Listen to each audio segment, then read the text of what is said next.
Peggy 16.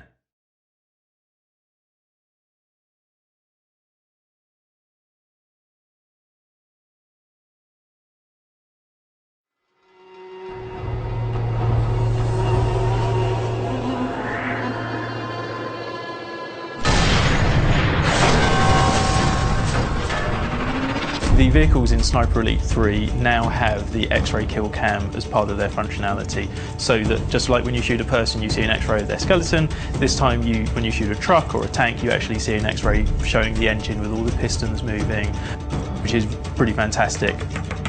The kill cam is something that's really big in the IP of the Sniper Elite, and we didn't want to just rest on our laurels. We wanted to make it better, improve it, push it forwards, and give more scope to it. Yeah, look out for some X-ray kill cams on the engines.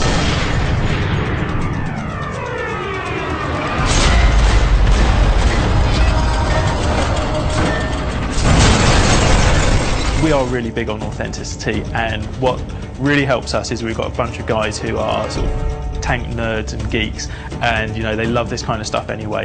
When we were looking at putting more vehicles in the game, we got ourselves down to the Bovington Tank Museum, and getting a personal tour from the museum's curator is amazing. We're here at the Tank Museum at Bovington.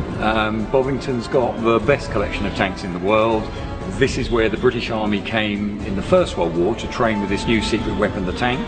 They've stayed here ever since, and it's also where they put a collection together to help teach the troops, and that's now open to the public, and it has been for many years now. What happens in the North African campaign, towards the end of it, only then does Hitler really wake up to the fact he is about to be defeated in North Africa. And at the very last moment he starts reinforcing the German armies there with the latest equipment and more men. He loses an awful lot of that equipment as it travels across the Mediterranean. But interestingly, he doesn't lose any of the Tiger tanks he sends across. They all make it there that are being sent out.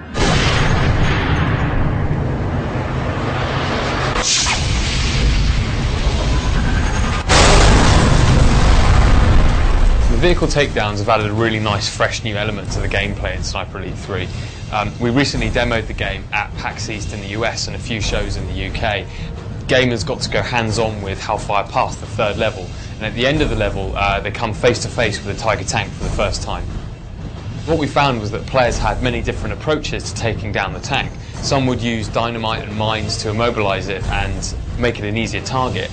Others used the binoculars to tag vulnerable parts and take it down piece by piece from a distance, all the while staying in cover and staying stealthy.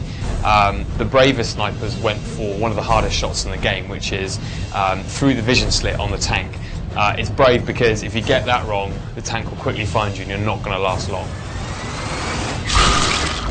You don't have too long to wait, and you can go pre-order it now.